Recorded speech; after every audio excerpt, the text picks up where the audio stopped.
Bien, un feliz sábado para todos.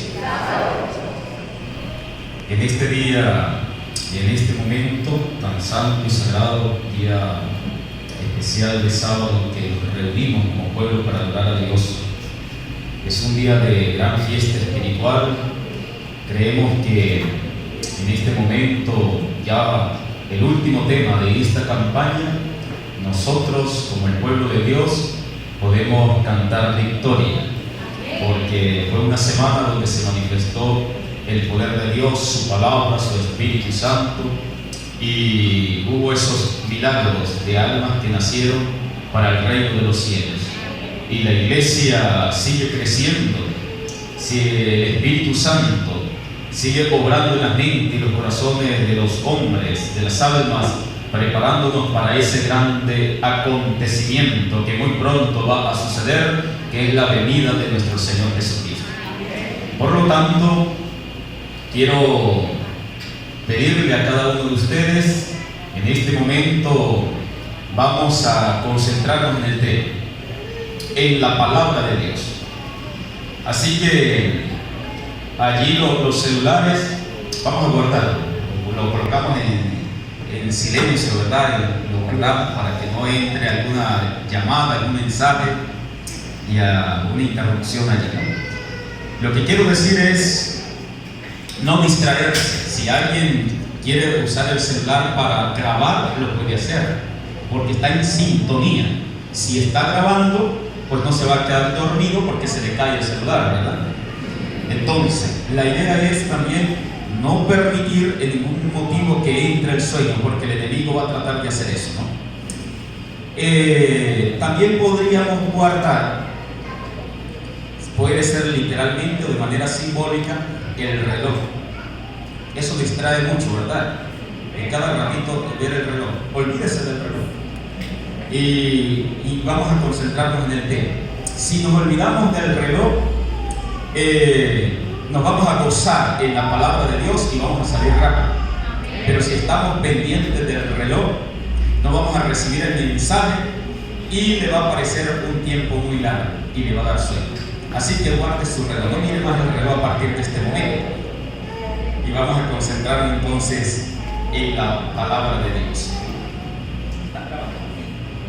También en este momento queremos seguir saludando a nuestros amigos, nuestros hermanos en otras iglesias, en otros sectores, y aquellos amigos que son fieles oyentes de nuestra radio El Viene 98.5. Bendiciones para cada uno de ellos que a través de esta radio pues están recibiendo estos temas tan importantes para sus vidas. Ahora, mis apreciados hermanos, continuando entonces con ese tema que hemos estudiado durante estos días, especialmente anoche, vamos a abrir la Sagrada Escritura, pero antes vamos a pedir la bendición de Dios. Padre bendito eterno, Dios todopoderoso, queremos abrir tu santa palabra, queremos iniciar en tu nombre, queremos pedirte el maestro especial como es el Espíritu Santo para que nos enseñe, y esa palabra que tiene poder transforme nuestra vida y nos lleve a la santidad para poder ver a Cristo Jesús en su gloria. En el nombre de Jesús, amén. El gran conflicto entre el bien y el mal está terminando en este mundo. Y termina con un asunto, la última tecla o pieza que Satanás va a lanzar para, antes que se cierre la gracia, antes de la venida del Señor y antes de la gracia, para tratar en lo posible evitar que Cristo venga. Controlar todas las mentes de los seres humanos. Dice en Apocalipsis capítulo 13, el versículo 16 y 17. Dice la palabra de Dios: y hacía que a todos, pequeños y grandes, ricos y pobres, libres y esclavos, se les pusiese una marca en la mano derecha o en la frente. Esa es la última jugada de Satanás. Satanás está pensando que con esta marca va a alcanzar a dominar la mente de todos los seres humanos.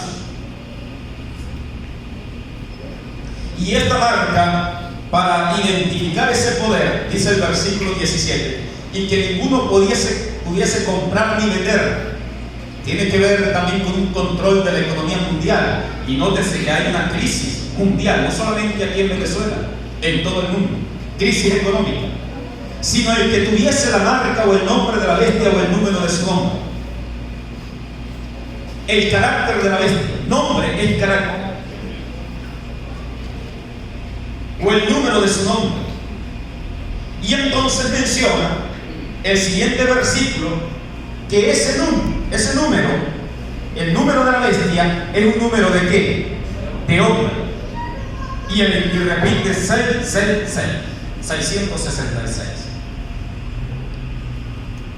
¿Y por qué se repite 3 veces ese número 6? Porque en Apocalipsis 13 está hablando de 3 poderes humanos que se unen para ocupar el lugar de Dios en la tierra. Desde el versículo 1 al 9, 10 del poder religioso humano, buscando que el mundo lo adore. Desde el versículo 11 en adelante, un poder político, potencia mundial, que busca sanar al poder religioso. Es un poder humano. Y luego ese poder, según el versículo 14, hace una imagen de la bestia, otro poder religioso. Entonces, la bestia del mar, un 6, poder humano, número de hombre. La bestia de la tierra, un 6, poder humano, político de la tierra. Y la imagen de la bestia, otro 6, también poder religioso, lo que se llama el falso profeta. Entonces 666, 3 poderes que se unen para controlar la mente del ser humano. Piensa Satanás que de esa forma va a ganar la batalla. Evitar pues, porque ya él está derrotado, evitar la venida del Señor. Porque Jesucristo va a venir precisamente porque en esta tierra hay un pueblo que tiene su carácter. Entonces el diablo dice: vamos a colocar una marca en la mente de los seres humanos y nadie va a tener el carácter de Dios, nadie va a guardar sus mandamientos.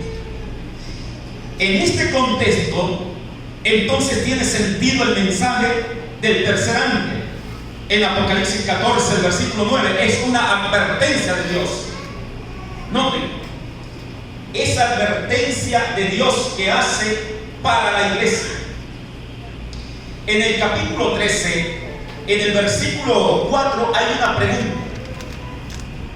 La pregunta que se hace aquí indica que ese poder que el enemigo está usando para controlar la mente de los seres humanos antes de la venida del Señor no es cualquier poder. Dice la pregunta: ¿quién como la bestia? ¿Y quién podrá luchar contra ella? Así que es un grande poder. Tan grande es que el diablo cree que puede dominar al mundo. Y es lo que dice Apocalipsis 16, esos 3 espíritus inmundos en forma de rana. Entonces, ¿cómo le responde Dios a esa pregunta? Porque aquí está hablando de la bestia. Bueno, el mensaje del tercer ángel, la advertencia para nosotros. Aunque es para el mundo, especialmente para nosotros. Capítulo 14, el versículo 9, Dios dice: aquí hay un poder más grande que responde a esa pregunta. Y el tercer ángel le siguió diciendo a gran voz: si alguno adora a la bestia de su imagen y recibe la marca en su frente, en su mano. Escuchen la advertencia divina. La pregunta: ¿quién como la bestia? Aquí está hablando un poder que puede derrotar a la bestia. Y da esa advertencia: cuidado con recibir la marca de la bestia, cuidado con adorar a la bestia. ¿Por qué? Él también beberá del vino de la ira de Dios, que ha sido vaciado puro en el cáliz de su ira, y será atormentado con fuego y azufre delante de los santos ángeles y del Cordero. Ese texto nos dice que si hay un fuego eterno. Claro está. Haremos planes en el futuro para predicar ese tema. El fuego consumidor. Y ahora menciona, al dar esa advertencia, versículo 11 sigue diciendo: y el humo de su tormento sube por los siglos de los siglos, y no tienen reposo de día ni de noche los que adoran a la bestia, a su imagen, ni nadie que reciba su marca de su nombre. Ahora bien, el siguiente versículo es el secreto, el plan de Dios, el poder del Espíritu para no recibir la marca de la bestia. Ahora va a hablar del contraste. ¿Qué significa no tener la marca de la bestia? Habla del remanente de Dios en el tiempo del fin. Aquí está la paciencia de los santos. Es el tercer ángel. Mensaje: los que guardan los mandamientos de Dios y la fe de Jesús. Como la mente no puede estar libre, si nosotros no guardamos los mandamientos de Dios por el poder del Espíritu, la justicia de Cristo, entonces equivale a tener la marca de la bestia en el tiempo del fin, cuando se cierre la puerta de la gracia. Aquí está el poder, la protección de Dios para no tener la marca de la bestia. ¿Y qué significa guardar los mandamientos de Dios? Es una vida de santidad. Esa vida de santidad, ese llamado de santidad que Dios está haciendo hoy para la iglesia, está recibiendo ataques incluso dentro de la iglesia. Un llamado a la santidad. ¿Creen ustedes que es posible llegar a tener vida santa, sí o no? La Biblia dice que sí. En la palabra de Dios está muy claro. Ahora, por esa razón, el mensaje en Apocalipsis 14, el versículo 7, nos presenta en contexto. Dice la palabra de Dios, esta palabra clave: nosotros debemos temer a Dios, debemos darle gloria, es porque estamos viviendo bajo un tiempo de ¿qué? De juicio. Esa es la razón de la santidad, del llamado de la santidad en nuestra vida, porque estamos viviendo en un tiempo de juicio. Para predicar este mensaje, el mensajero tiene que estar en armonía con el mensaje. Solo así el mensaje tiene poder. Entonces, lo que nosotros ahora es de suma importancia e interés son los primeros 5 versículos de este capítulo. Porque esos primeros 5 versículos hablan del mensajero. Esas son las características que Dios está buscando en esta iglesia, en este pueblo, para predicar el mensaje del tercer ángel con poder. Los primeros 5 versículos. Pero antes de leerlos, vamos a comenzar con Abraham. Vamos a hacer un recorrido. Luego llegamos al Nuevo Testamento. Y finalmente terminamos con Apocalipsis. ¿Les parece? Es cortito. Solo 66 libros. 31.103 versículos. No es muy largo. Los que tienen la Biblia. Ahora, ¿cómo se ilustra esto? En el pacto con Abraham, el pacto en el Nuevo Testamento, y luego llegar hasta los 144.000 en el tiempo del fin. Noten lo siguiente. En el libro de Génesis, en el capítulo 17, el versículo 10, hay una señal externa de la obra de Dios en la mente, en el corazón del ser humano. Una señal externa que indica que algo interno sucedió. La obra del Espíritu Santo es interna, pero tiene que manifestarse una señal externa que el mundo lo pueda ver. Y dice la palabra de Dios: este es mi pacto que guardaréis entre mí y vosotros y tu descendencia después de ti. ¿Y cuál es el pacto? ¿Qué deben hacer? Será circuncidado todo varón de entre vosotros. Esa es la señal externa. ¿Era importante practicar esa señal externa? Claro que sí.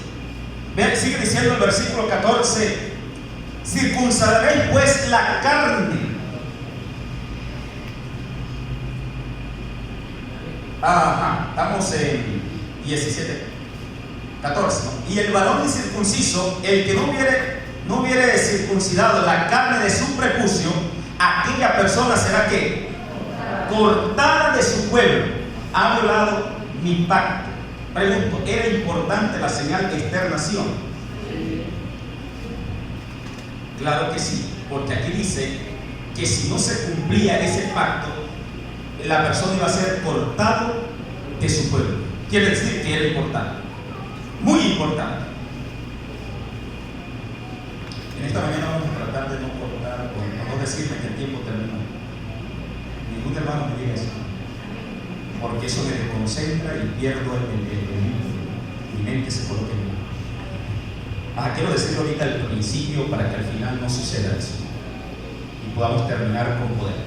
Bien, así que mis apreciados hermanos, aquí nos está indicando Dios que esta señal era muy importante a tal punto que si no se cumplía era cortada del pueblo de Dios.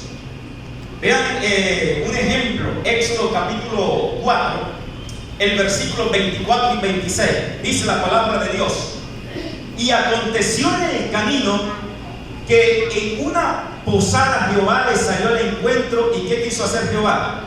Quiso matarlo. Así que no es un juego, no es cualquier cosa. Verso 24, 25, seguimos allí. Entonces Séfora tomó un pedernal afilado, un cuchillo, y cortó el prepucio de su hijo y lo echó a sus pies diciendo: a la verdad tú me eres un esposo de sangre. Tenía que ver con cortar un pedazo de carne. El prepucio representa cortar el pecado, representa cortar ese nacimiento en la carne, el cual nosotros estudiamos durante esta semana. Porque esa razón nosotros debemos nacer del Espíritu. Así le dejó luego ir, y ella dijo: esposo de sangre, a causa de la circuncisión. ¿Quién lo dejó ir? Jehová, que se colocó al frente para matarlo. Se tuvo que cumplir la señal del pacto. Era algo muy delicado e importante, pero esa señal externa del pacto tenía que ser evidencia de la señal interna de la obra del Espíritu Santo. Vean lo que dice Deuteronomio capítulo 30, el versículo 6. Dice la palabra de Dios: y circuncidará Jehová tu Dios, ¿qué cosa? Eso es interno. Y el corazón de tu descendencia, para que ames a Jehová tu Dios con todo tu corazón y con toda tu alma, a fin de que vivas. Así que la señal externa da evidencias de la obra que Dios había hecho internamente en el corazón, porque lo que se necesita cambiar en el ser humano es el corazón. El corazón es el que está mal y está dañado. Ya lo vimos también en la palabra de Dios. Ahora, la Biblia coloca el ejemplo de Abraham en el capítulo 15, el versículo 6. Vean ese ejemplo y vamos a ver los dos momentos importantes de Abraham. Un antes, dice la palabra de Dios: ya Jehová tu Dios, Génesis, yo dije Deuteronomio, ¿verdad? Génesis, capítulo 15, versículo 6. Y creyó a Jehová. ¿Quién creyó? Abraham. Y le fue contado, ¿por qué? Por justicia. Antes, Abraham tuvo el encuentro con Dios, la operación del Espíritu Santo en él, la señal interna del corazón. Y años después, ¿qué sucedió con Abraham? En el capítulo 17, versículo 24, dice la palabra de Dios: era Abraham de edad de 99 años cuando, ¿qué hizo? Circuncidó la carne de su prepucio. El pacto, la señal externa. ¿Qué nos está diciendo Dios? Primero es la obra del Espíritu Santo en nosotros internamente, y luego entonces se va a realizar la obra externa, evidencia de que Dios ha trabajado en la mente, en el corazón del ser humano. Y ustedes saben que hoy en día, o en el Nuevo Pacto, el Nuevo Testamento, esa señal externa que se adoptó porque la circuncisión quedó en el antiguo pacto, ahora es el bautismo. Así que el bautismo es una señal externa de la señal interna, es decir, de la obra del Espíritu Santo en la vida de la persona. Vamos al nuevo pacto en el libro de Romanos, en el capítulo 4, y vamos a leer versículo 9 hasta el 12. Dice la palabra de Dios: ¿es pues esta bienaventuranza solamente para los de la circuncisión o también para los incircuncisos? Porque decimos que a Abraham le fue contada la fe por justicia. Y entonces aquí habla de lo que sucedió con Abraham. Sigue diciendo el verso 10: ¿cómo pues le fue contada? ¿Estando en la circuncisión o en la incircuncisión? ¿Cuándo le fue contada por justicia la fe? Cuando era incircunciso. Dice allí, sigue el versículo 11: y recibió la circuncisión como señal, como sello de la justicia de la fe que tuvo estando aún incircunciso, para que fuese padre de todos los creyentes no circuncidados, a fin de que también a ellos la fe les sea contada por justicia. Padre de los no circuncidados. Versículo 12: y padre de la circuncisión para los que no solamente son de la circuncisión, sino que también siguen las pisadas de la fe que tuvo nuestro padre Abraham antes de ser circuncidado. Por esa razón, mis apreciados hermanos y amigos, en el capítulo 2, versículo 28 y 29, menciona en qué consiste un verdadero cristiano. Dice la palabra de Dios: pues no es judío el que lo es exteriormente. Pregunto, ¿podría un judío practicar la circuncisión y no estar verdaderamente convertido, sí o no? Claro que sí. La señal externa no sirve de nada si no ha sucedido la señal interna del corazón, la obra interna del Espíritu Santo. Entonces la señal externa no sirve. Aquí precisamente lo dice: el que lo es exteriormente.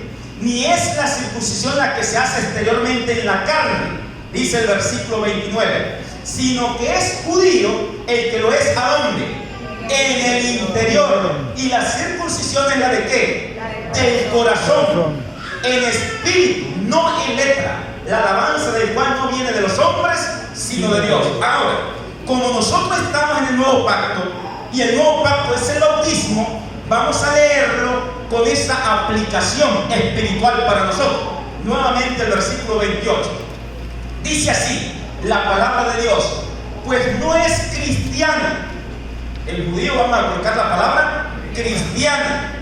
Pues no es cristiano el que lo es exteriormente. No.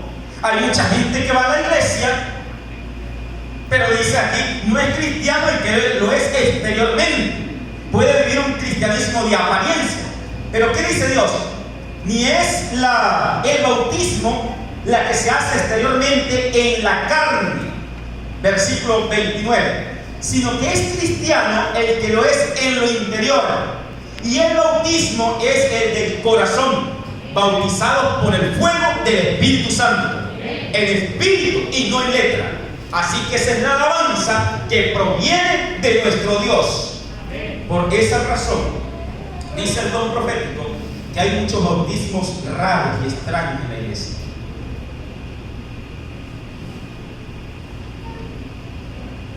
Es muy bueno un alma que se bautiza transformada por el poder del Espíritu Santo. Pero un alma que se bautiza y no ha sido transformada por Dios es una fuente de problemas dentro de la iglesia. Se vuelven los que juzgan a la iglesia, los cuenteros, los criticones, los formadores de escándalos dentro de la iglesia, producen divisiones en la iglesia. Eso lo dice Dios. Ahora, en el libro de Colosenses capítulo 2, versículo 11 y 12, menciona la palabra de Dios: en él también fuiste circuncidado con circuncisión no hecha a mano, al echar de vosotros el cuerpo pecaminoso carnal en la circuncisión de Cristo. Y aquí ahora está hablando de lo espiritual. Va a echar ese cuerpo pecaminoso carnal, sepultado con él en el bautismo. Vean, el texto anterior hablaba de la circuncisión, pero como estamos en el nuevo pacto, ahora es el bautismo.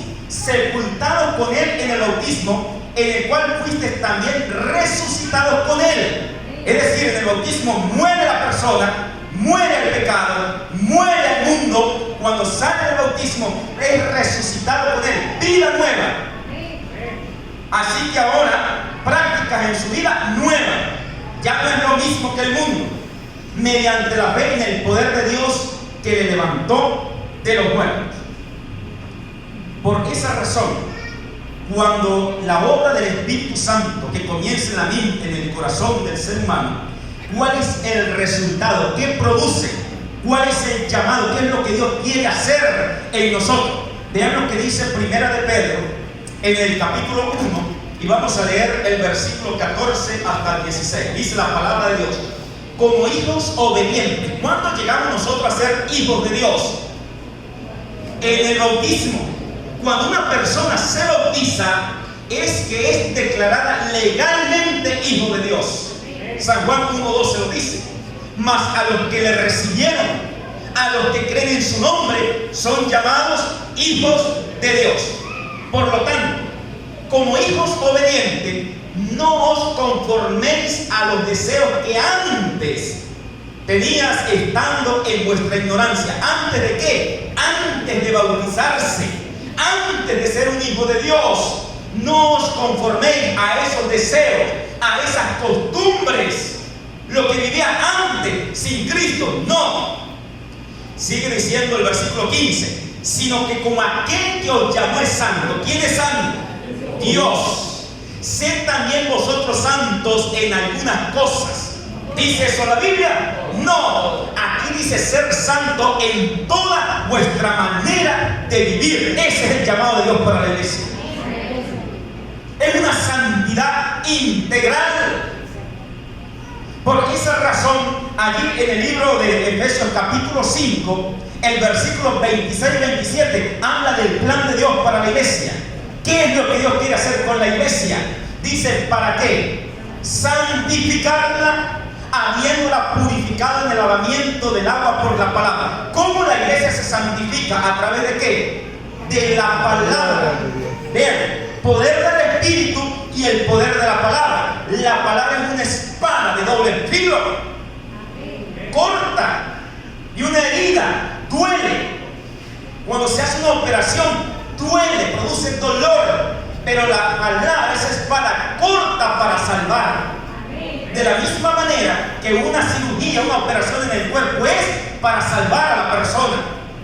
Cuando abrimos la Biblia nos lleva a ser personas santas solo si aceptamos que corte de nuestra vida el pecado, el orgullo, la envidia, la vanidad de la vida.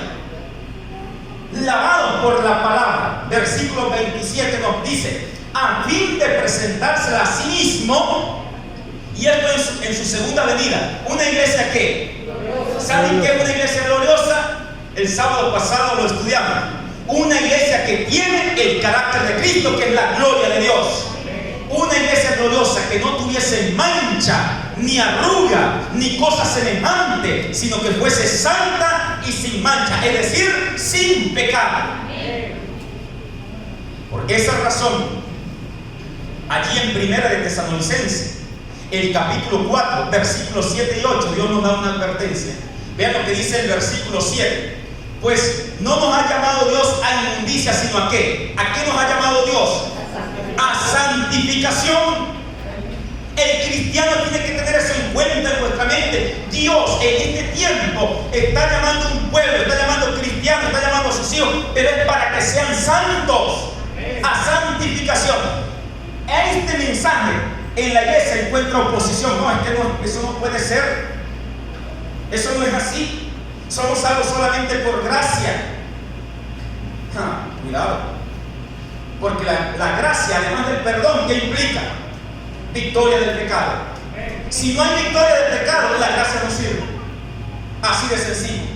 Ahora, si una persona no acepta esto, vean lo que dice el versículo 8. Dice la palabra de Dios: así que el que desecha esto, ¿desecha qué? La santificación. No podemos ser santos. El que desecha esto, no desecha a quién, a hombres, sino a quién, a Dios, que también nos dio el Espíritu Santo, porque el santifica a una persona. Así que si una persona no acepta eso, lo que está diciendo es que Dios no tiene suficiente poder para transformar a un ser humano. Ahí lo dice la palabra de Dios.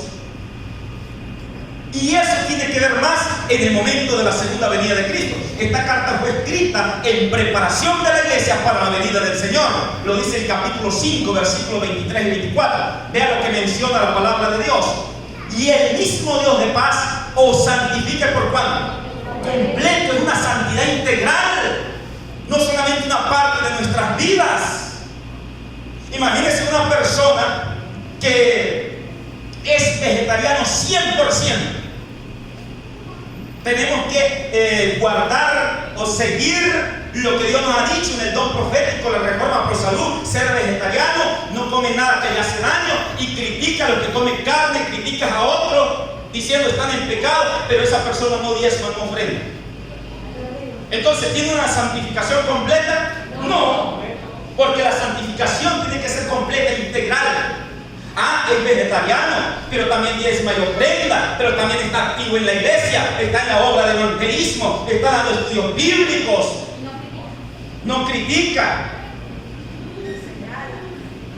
Es una santidad completa, y todo vuestro ser, espíritu, vean la santidad, espíritu, alma y cuerpo se ha guardado como irreprensible. ¿Qué significa la palabra irreprensible? ¿Tiene algún pecado? ¿Hay algo por lo cual se le pueda reprender, llamar la atención? No. ¿Irreprensible para qué? Para la venida de nuestro Señor Jesucristo. Eso tiene una conexión con los 144,000. Porque en Apocalipsis capítulo 6, versículo 17, hablando de ese día grande y terrible de Jehová, pregunta: ¿quién puede estar en pie? La respuesta es los 144,000, porque están sellados. Tienen el carácter de Dios en sus vidas, una vida santa, irreprensible para la venida del Señor. Por esa razón, en el libro de Hebreos, el capítulo 12, versículo 14 menciona, dice Dios: seguid la paz con todos. ¿Y qué más? Y la santidad, sin la cual nadie que verá al Señor. No se puede ver a Dios sin santidad, y eso se tiene que lograr aquí en la tierra. Muchos dicen: no, eso es un asunto que se logra en el momento de la segunda venida. Dios nos transforma y es allí donde nos hace santos. No, antes de la venida del Señor. Es antes, como lo estudiamos anoche, antes que se cierre la puerta de la gracia. Porque el que no está sellado, confirmado para Dios en el momento que se cierra la gracia, no lo podrá estar en el momento de la venida del Señor. Es imposible, porque la puerta se cerró. ¿Por qué sin santidad nadie puede ver al Señor? Dice el versículo 28 y 29. Vean lo que Dios menciona allí. Así que, recibiendo nosotros un reino inconmovible, tengamos gratitud, y mediante ella sirvamos a Dios, agradándole ¿con qué? Con temor y reverencia. ¿Saben por qué? Porque ¿qué es Dios? Verso 29 nos menciona: porque nuestro Dios, ¿qué es? Fuego consumidor. La Biblia dice: el día grande y terrible de Jehová, porque la gloria de Dios es fuego consumidor. Por esa razón, sin santidad nadie podrá ver al Señor. ¿Estamos claros hasta aquí? ¿Eso lo dice Dios? Claro que sí. Eso lo dice Dios. Ahora, ¿cómo se logra eso? Dice el libro de Romanos, en el capítulo 6. Voy a leer 2 capítulos, tal vez 3. Esperamos que se me olvide, no. Pero dice, voy a leerlo de esta Biblia, la Nueva Versión Viviente. Y yo solamente voy a leer. Algunas cosas las voy a explicar, algunos versículos no los voy a explicar. Solamente los estoy leyendo. Así que si solamente lo estoy leyendo, no lo estoy diciendo yo, lo está diciendo ¿quién? Dios. Ahora, en Romanos capítulo 6 menciona a Dios, versículo 1 en adelante. Ahora bien, deberíamos seguir pecando para que Dios nos muestre más y más su gracia maravillosa. No, es que la santidad no es posible. Somos salvos por gracia. no importa lo que hagamos después. Pero aquí se nos hace esta pregunta y responde: por supuesto que no, ni lo permita Dios, dice en griego. Nosotros hemos muerto al pecado cuando nos bautizamos, ¿sí o no? Muerte al pecado. Entonces, ¿cómo es posible que sigamos viviendo en pecado? Es decir, después que nos bautizamos, ¿cómo es posible que vamos a seguir pecando normalmente? Si ya hemos muerto al pecado. ¿O acaso olvidamos que cuando nos fuimos unidos a Cristo en el bautismo, nos unimos a Él en su muerte? Verso 4. Pues hemos muerto y fuimos sepultados con Cristo mediante el bautismo. Y tal como Cristo fue levantado de los muertos por el poder glorioso del Padre, ahora nosotros también podemos vivir una vida nueva. Noten que después que nos bautizamos, no seguimos la misma vida de antes. Ahora es una vida nueva. Ahora voy a vivir es para la gloria de Dios. Ahora voy a vivir es en santidad. Eso significa bautizarse.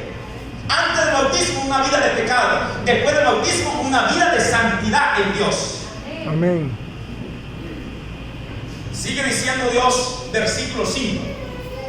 Dado que fuimos unidos a Él en su muerte, también seremos resucitados como Él. Sabemos que nuestro antiguo ser pecaminoso, y ahora escuchen bien, por eso estoy leyendo de esta versión. Sabemos que nuestro antiguo ser pecaminoso fue crucificado con Cristo para que el pecado perdiera su poder en nuestra vida. Fue crucificado nuestro antiguo ser, ¿sí o no? Con Cristo. Es decir, el cuerpo que Cristo se clavó en la cruz, allí fue crucificado nuestro antiguo ser pecaminoso, para que el pecado perdiera su poder en nuestra vida y ya no somos esclavos del pecado. Pues cuando morimos con Cristo, fuimos librados del poder del pecado. Y dado que morimos con Cristo, sabemos que también viviremos con Él. Verso 9. Estamos seguros de eso, porque Cristo fue levantado de los muertos y nunca más volverá a morir. La muerte ya no tiene ningún poder sobre Él. Cuando Él murió una sola vez, a fin de quebrar el poder del pecado. Pero ahora que Él vive para la gloria de Dios. Y ahora vean la relación con nosotros. Dice así: así también ustedes deberían considerarse muertos al poder del pecado y vivos para Dios por medio de Cristo Jesús. Amén. ¿Cómo nos debemos considerar? ¿Muertos a qué? Al poder del pecado. Dice el versículo 12 en adelante, seguimos allí: no permitan que el pecado controle la manera en que viven. No lo permitan. No caigan ante los deseos pecaminosos. No dejen que ninguna parte de su cuerpo se convierta en un instrumento del mal para servir al pecado. En cambio, entréguense completamente a Dios, porque antes estaban muertos, pero ahora tienen una vida nueva. Así que usen todo su cuerpo como un instrumento para hacer lo que es correcto para la gloria de Dios. El pecado ya no es más su amo, porque ustedes ya no viven bajo las exigencias de la ley. En cambio, viven en la libertad de la gracia de Dios, libres en Cristo Jesús. Y vivir en esa libertad es plena santidad, obediencia a los mandamientos de Dios.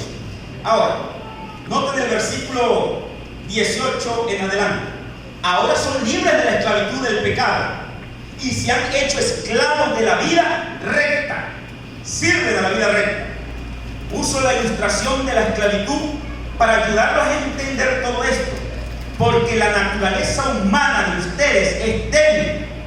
En el pasado se dejaron esclavizar por la impureza y el desenfreno, lo cual los hundió aún más en el pecado. Ahora deben entregarse como esclavos a la vida recta para llegar a ser ¿qué cosa? Ahí lo dice: para llegar a ser santos, dice el versículo 19. Ese es el propósito de Dios. Versículo 22. Pero ahora quedaron libres del poder del pecado y se han hecho esclavos de Dios. Ahora hacen las cosas que llevan a la santidad, que dan como resultado la vida eterna. ¿Qué es lo que hace el cristiano ahora? Las cosas que llevan ¿a qué? A la santidad. Ahora fíjase en el capítulo 8. Y voy a leer a partir del versículo 1. Voy a leer.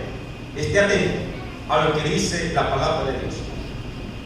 Bueno, por lo tanto ya no hay condenación para los que pertenecen a Cristo Jesús. No hay condenación. Dice el verso 2. Y porque ustedes pertenecen a Él, el poder del Espíritu que da vida los ha libertado del poder del pecado que lleva a la muerte. Ahora escuchen este versículo. Lo voy a leer nada más. La ley de Moisés no podía salvarnos porque nuestra naturaleza pecaminosa, ¿qué es? Débil. Así que Dios hizo que la ley, hizo lo que la ley no podía hacer. ¿Qué hizo Dios? Él envió a su propio Hijo en un cuerpo como el que nosotros los pecadores tenemos, y en ese cuerpo, mediante la entrega de su Hijo como sacrificio por nuestros pecados, Dios declaró el fin del dominio que el pecado tenía sobre nosotros. Solamente lo que hice fue leer el texto. Sigue diciendo: lo hizo para que se cumpliera totalmente la exigencia justa de la ley a favor de nosotros, que ya no seguimos a nuestra naturaleza pecaminosa, sino que seguimos al Espíritu Santo. Los que están dominados por la naturaleza pecaminosa piensan en cosas pecaminosas, pero los que son controlados por el Espíritu Santo piensan en las cosas grandes del Espíritu, o las cosas que agradan al Espíritu. Así que el problema estaba ¿dónde? En la mente. Pero ahora el Espíritu Santo nos controla y tenemos una nueva mente. ¡Qué extraordinario! Lo que dice 1 Corintios capítulo 2 versículo 16. Ese texto es poderosísimo. Vean lo que dice ese versículo.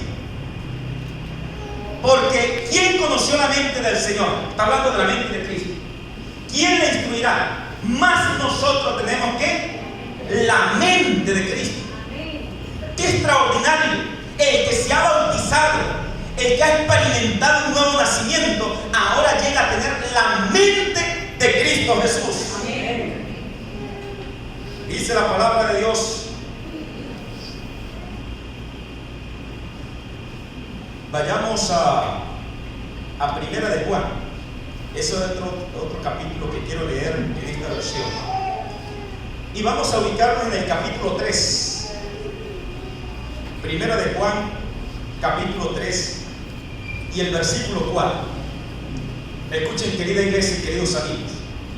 Todo el que peca viola la ley de Dios, porque todo pecado va en contra de la ley de Dios. ¿Qué dice Apocalipsis 14 de los 144,000 que guardan qué cosa? Los mandamientos de Dios. Entonces pregunto, ¿los 144,000 están pecando? No, porque guardan los mandamientos de Dios.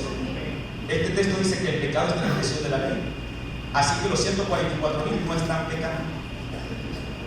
Dice la palabra de Dios: todo el que siga viviendo en Él no pecará. Y no peca. Pero todo el que sigue pecando no le conoce ni entiende quién es Él. Versículo 7. Queridos hijos, no dejen que nadie nos engañe acerca de lo siguiente. Cuando una persona hace lo correcto, demuestra que es justa, así como Cristo es justo. Sin embargo, cuando alguien sigue pecando, demuestra que pertenece al diablo, el cual peca desde el principio, porque el diablo es padre del pecado. Pero el Hijo de Dios vino para destruir las obras del diablo. Y como dice Romanos que Cristo destruyó la obra del diablo con el cuerpo que fue clavado en la cruz. Amén. Y ahora menciona: los que han nacido, escuchen este versículo 9, uno de los más poderosos con respecto a este tema. Los que han nacido en la familia de Dios. ¿Cuándo una persona nace en la familia de Dios? Cuando se bautiza, el nuevo nacimiento. Entonces está hablando del bautismo.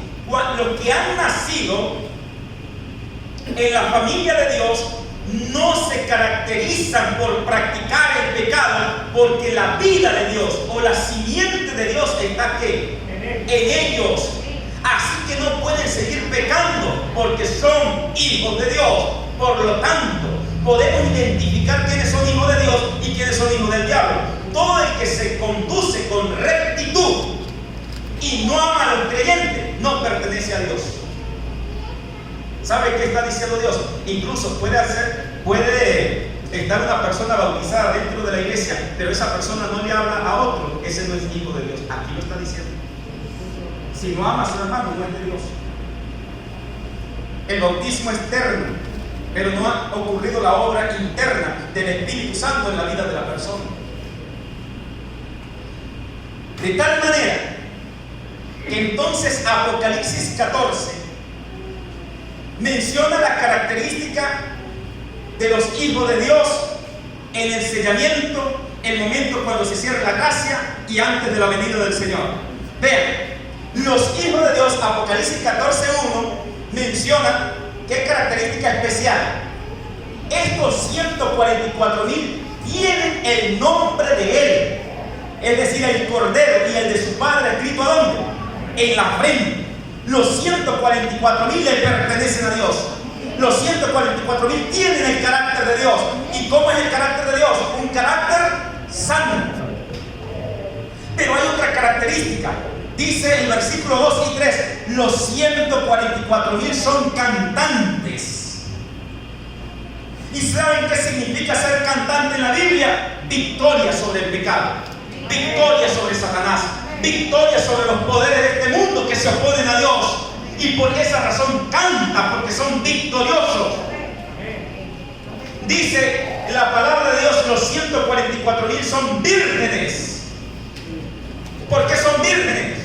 No se contaminan con la falsedad, las falsas doctrinas de Babilonia. Pureza doctrinal, se fundamentan en la palabra de Dios. Y el versículo 5, un versículo muy poderoso, dice: y en su boca no fue hallada ¿qué? Mentira, pues son ¿qué? Sin mancha delante del trono de Dios. Esa es la generación de cristianos del tiempo del fin. Por esas razones que no reciben la marca de la bestia, que tiene que ver con transgresión de los mandamientos de Dios. Ellos guardan los mandamientos, tienen el carácter de Dios, viven una vida victoriosa, siguen al Cordero por doquiera que va, y además son sin mancha delante del trono de Dios. No hay engaño en sus bocas. Claramente está en la Biblia. Por esa razón, como esa es la clase de gente que Dios está buscando para predicar con poder el mensaje del tercer ángel, entonces Dios dice en el día del juicio, porque estamos viviendo en el día del juicio, ya lo leímos. Dice Dios en Levítico capítulo 23, el versículo 29. Bueno, vamos a leerlo aquí más rápido. Dice la palabra de Dios: porque toda persona que no se afligiere en este mismo día, que no haga ayuno, que no se aparte para Dios, que no se aparte del pecado, en ese día del juicio será que cortado de su pueblo. Por esa razón es que la iglesia pasa por un zarandero, porque los miembros que no hacen ayuno, oración, santifican sus vidas por el poder del Espíritu Santo, tienen que salir de la iglesia para que sea derramado el Espíritu Santo con poder. Por esa razón Dios hace un llamado a la santidad para poder dar el fuerte pregón, para que se produzca el sellamiento de su pueblo y puedan estar en pie cuando se cierre la puerta de la gracia. Un llamado a la santidad. Este es un mensaje que no es muy agradable a la iglesia. Dice, hablando de ese día del juicio, de este tiempo, dice la palabra de Dios en el libro de Joel, el capítulo 1, versículo 14, menciona a Dios: proclamen un tiempo de ayuno, convoquen al pueblo a una reunión solemne y reúnan a los líderes de la iglesia y a toda la gente del pueblo en el templo del Señor su Dios, y allí clamen a Él. ¿Por qué deben hacer este ayuno? Apartarse para Jehová nuestro Dios. Versículo 15: el día del Señor está cerca. Por esa razón Dios llama a la santidad. Nadie que vive una vida liberal, que quiera ser cristiano y al mismo tiempo con las modas y costumbres del mundo, podrá estar firme en el día de la venida del Señor. No es posible.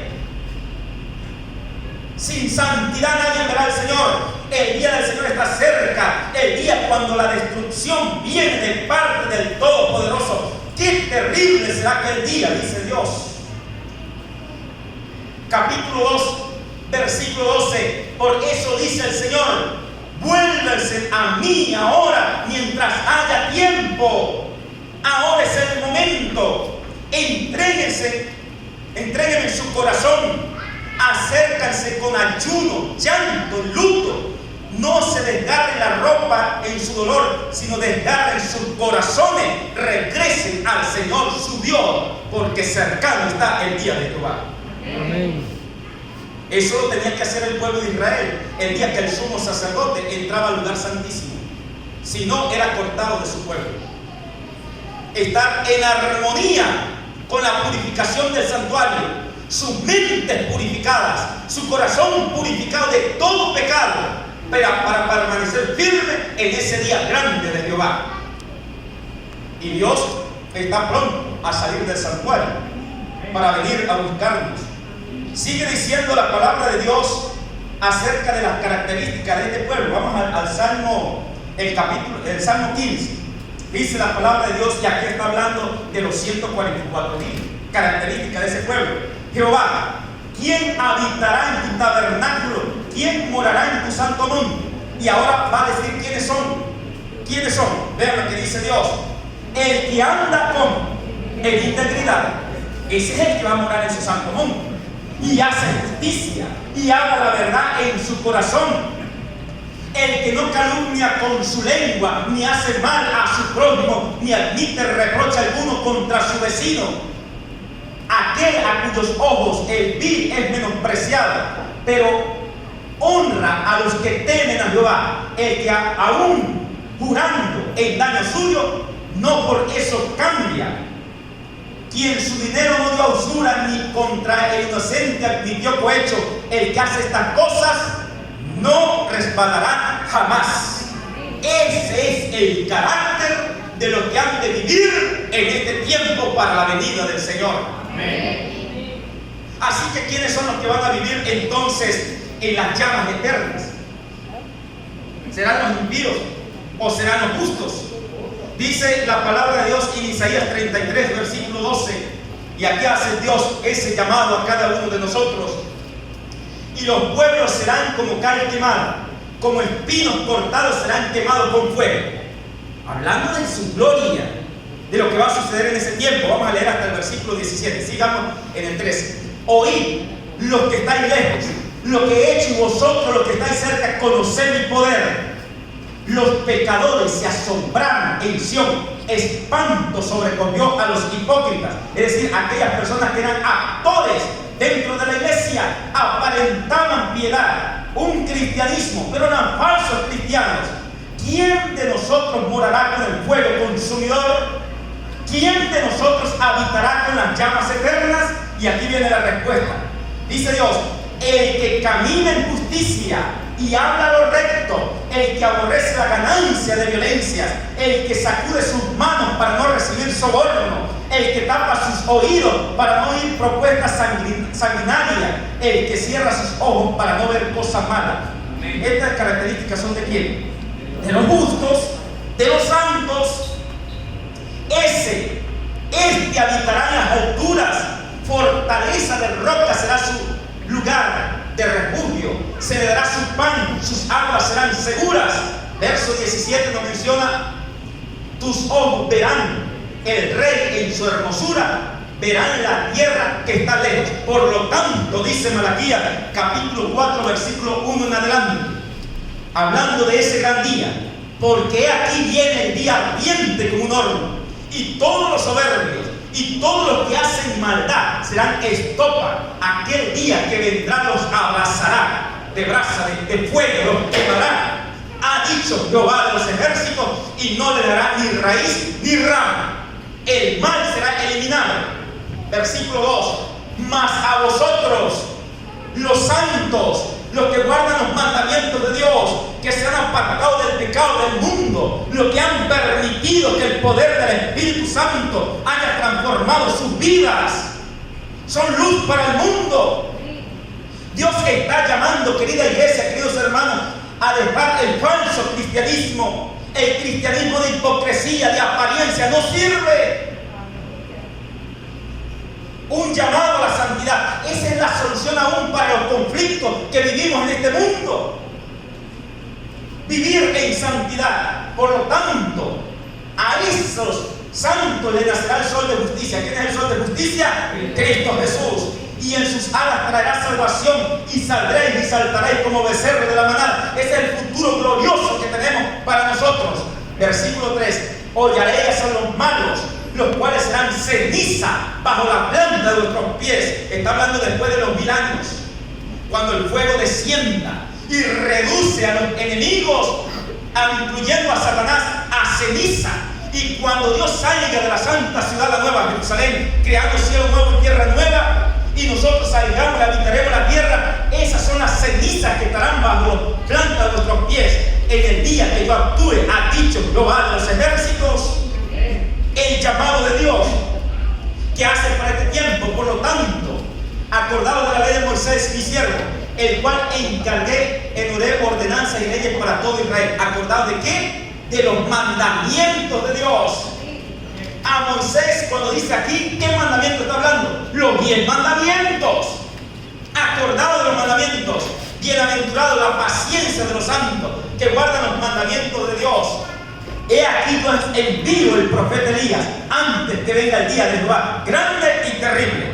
Por lo tanto, levántate como Elías, Juan el Bautista. Levántate como ese mensajero, ese profeta, como los 144,000 con esas características, y solo así el mensaje de los 3 ángeles tendrá poder. El mensajero y el mensaje tienen que estar en armonía. Amén. Pues claro, a veces, mis apreciados hermanos, cuando predicamos, cuando damos una fe de Jesús, cuando evangelizamos, hay poco poder por falta de santidad en nuestras vidas.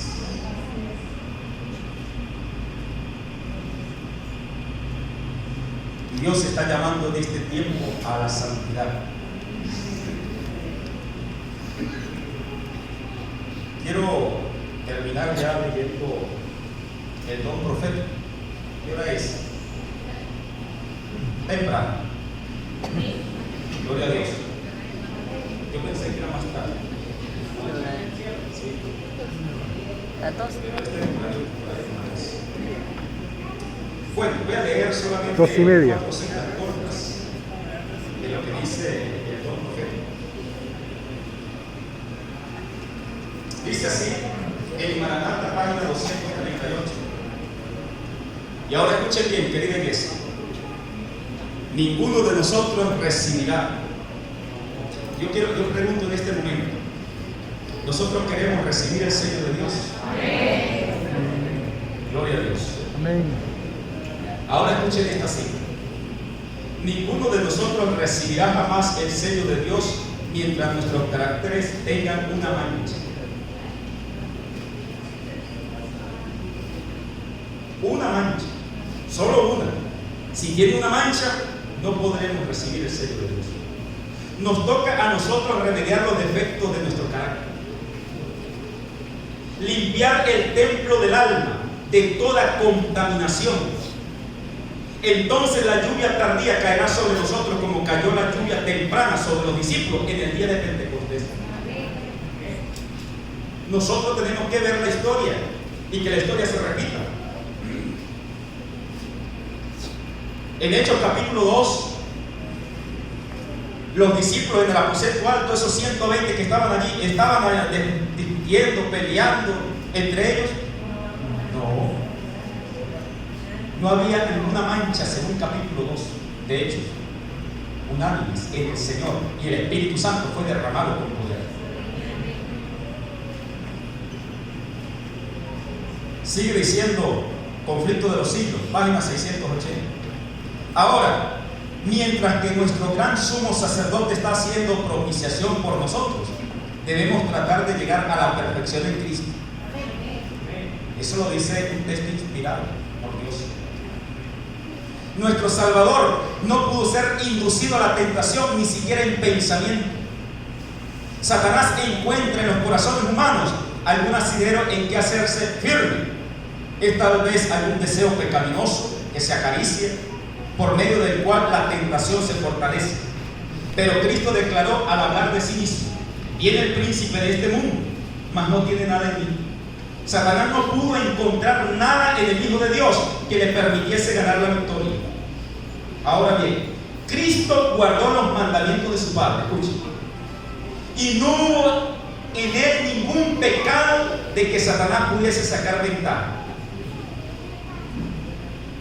Vean la siguiente frase: esta es la condición en que deben encontrarse los que han de poder subsistir en el tiempo de angustia.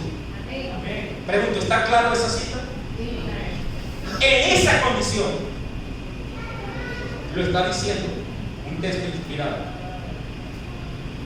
Sigue diciendo: los que vivan en la tierra cuando cese la intercesión. ¿Cuándo cesa la intercesión? Cuando se cierra la gracia.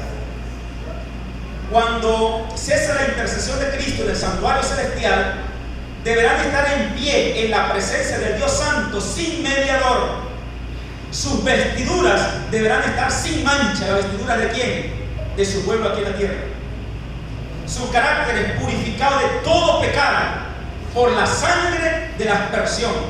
Por la gracia de Dios y sus propios y diligentes esfuerzos deben ser vencedores en la lucha con el mal. Por esa razón son cantantes, según Apocalipsis 14. Mientras prosigue el juicio investigador en el cielo, mientras que los pecados de los creyentes arrepentidos son quitados del santuario, debe llevarse a cabo una obra especial de purificación, de liberación del pecado entre el pueblo de Dios en la tierra. Esta obra está presentada con mayor claridad en el mensaje de Apocalipsis 14, conflicto de los siglos, nos dice eso. Página 478. De eso es que está hablando Apocalipsis 14. Y hoy se trata de decir, no, vamos a ser pecadores hasta la segunda venida. Eso es un engaño, es una trampa del diablo. Es hasta el momento que se cierra la gracia. Si no estoy preparado para ese momento, no podré prepararme para la venida del Señor. Es imposible. Porque esa razón es sellamiento para permanecer en pie en ese gran día.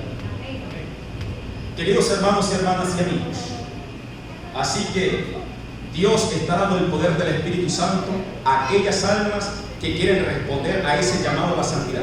¿Cuántos en esta hora van a responder a ese llamado que Dios está haciendo a la santidad? Señor, aquí estoy.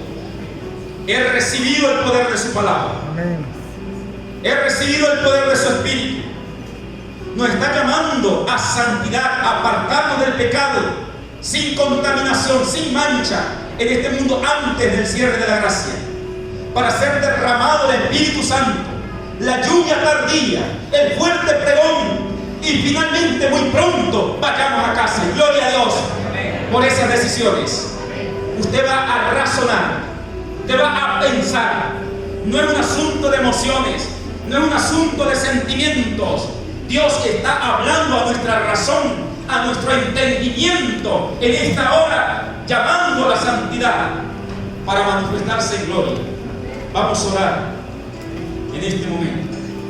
Padre bendito eterno, Dios Todopoderoso, gracias Señor, una vez más, por el poder de su Espíritu, el poder de su palabra y este llamado de misericordia que nos hace, aun cuando todavía tenemos tiempo para responder. Pedimos que el poder de tu Espíritu, el fuego de tu Espíritu, el agua de tu Espíritu que nos purifica, nos limpia, en esta hora sea derramado en nosotros. Bautízanos con tu Espíritu Santo.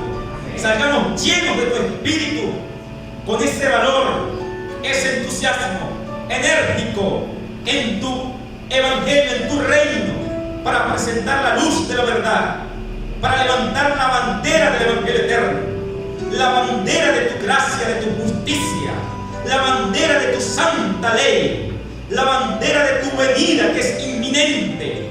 Señor, salgamos como ese pueblo, representando el carácter de Cristo ante el mundo, brillar en este mundo de tinieblas. Gracias a ti, Señor. Gloria a Dios por esta semana que fue de bendición y fue de victoria en el nombre santo y glorioso de Cristo Jesús. Amén, Padre. Amén. Bendiciones, querida iglesia.